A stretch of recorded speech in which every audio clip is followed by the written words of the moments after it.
Hey, New Hope family, it's Pastor Matt with your devotional thought for today. In Psalm 94, the psalmist writes, "When the cares of my heart are many, your consolations cheer my soul."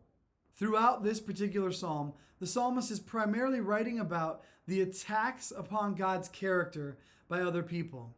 It really revolves around how God is the one who will bring vengeance upon those who malign his name and those who malign those who follow after God. So people are insulting the psalmist, and in insulting the psalmist, one of the ways in which they're going about this is by insulting his God, claiming that the God of Israel cannot save the people from the calamities that are coming upon them. That if God was really God, he would not allow the people to endure these hardships that are upon them.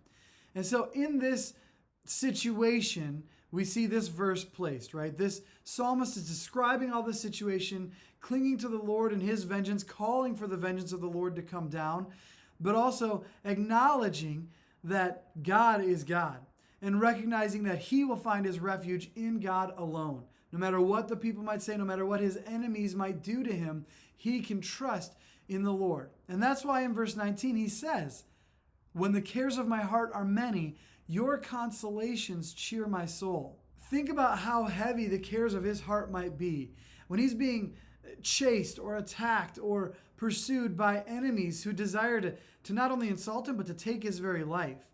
And in the midst of that, I could imagine there'd be a lot of cares and concerns on the heart of this psalmist. And I think about many of you, brothers and sisters, and many of us in our church right now. I know that there's a lot of hardship and there are a lot of cares and concerns of this life that can be weighing upon each of us and each of you, many of you in particular. I just am thinking about your circumstances and I'm praying for you in the midst of it. And this is part of what I'm praying for.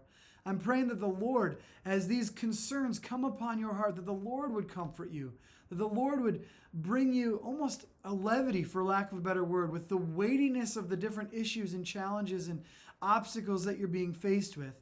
Praying that his joy and his peace would just wash over you in the midst of these things. And so as we look at his word here, I pray that this would be an encouragement to all of us, that we too would say, "When the cares of my heart are many, your consolations cheer my soul." That when we might be tempted to be bogged down by the hardships of this life and by the challenges and difficulties that we might face in our lives, instead, the consolation of the Lord, the comfort that our Lord brings to us, would actually cheer our souls, that he would restore his joy, the joy of his salvation, the future glory that awaits us in him, that those things might motivate all of us to be able to look at the obstacles that are before us, the difficulties that could absolutely bog us down and weigh so heavily on our hearts, and instead that we could release those things to the Lord and receive his comfort, his grace, his mercy, his great care and compassion for us.